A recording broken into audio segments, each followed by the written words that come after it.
एक किसान था जिसका नाम राजू था। वो अपनी बीवी सारा और दो बच्चों रोहित और रिया के साथ एक छोटे से गांव में रहता था। वो अपने खेतों में मेहनत करता था और अपने परवरिश के लिए अनाज बीचता था। वो अपने परिवार से बहुत प्यार करता था और उनकी खुशियों के लिए हर कुर्बानी देने को तैयार था। एक दिन एक बड़ी आफत आई। एक खुश्क साली की वजह से खेतों में पानी की कमी हो गई। फसलें सूख गईं और किसानों को अपने माल को बचाने के लिए मुश्किलात का सामना करना पड़ा। राजू ने भी अपनी फसलों को बचाने की कोशिश की, लेकिन वो नाकाम रहा। उसने अपने परिवार को खाना देने के लिए अपने जानवरों और घर का सामान को बेचना शुरू किया, लेकिन जल्द ही इसके पास कुछ बचा ही नहीं। उसके बच्चे भूख से रोते रहे और उसकी बीवी ने उसे तसल्ली देने की कोशिश की।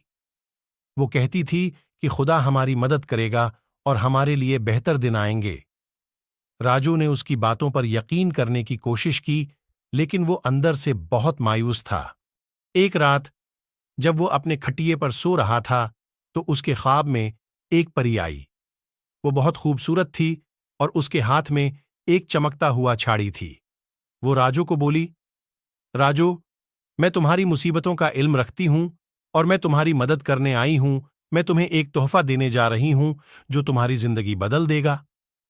उसने अपनी छाड़ी को हिलाया और एक छोटा सा गहड़ा राजू के सामने रख दिया। वो कहने लगी, ये एक जादुई गहड़ा है जो तुम्हारे लिए हर चीज पैदा कर सकता है। तुम बस इससे कहो कि तुम्हें क्या चाहिए और वो तुम्हें दे देगा। आपको घड़े का इस्तेमाल सिर्फ अपने परिवार के लिए करना है। आपको किसी और को उसके बारे में न बताना है। आपको घड़े को कभी भी खाली न छोड़ना है। अगर आपने ऐसा किया तो घड़े का जादू खत्म हो जाएगा और वो आपके हाथों से चला जाएगा। आपको घड़े से कोई बुरा काम न करना है। अगर आपने ऐसा किया तो घड़े का जादू आपके खिलाफ हो जाएगा और आपको नुकसान पहुंचाएगा। परी ने ये कहते हुए राजू को मुस्कुरा कर देखा और ख्वाब से गायब हो गई। राजू ने अपनी आंखें खोलें तो वो देखा कि वो अपने खटिये पर ही पड़ा हुआ है। वो सोचा कि ये तो सिर्फ एक ख्वाब था, लेकिन जब वो अपने सामने देखा तो वो हैरान रह गया।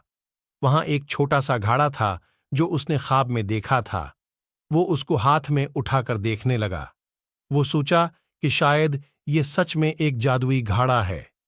वो इससे कहने लगा, घड़ा, मुझे कुछ खाने को दो। जैसे ही वो ये कहा तो उसके अंदर से एक आवाज आई, जी हां, आपकी ख्वाहिश पूरी की जाएगी।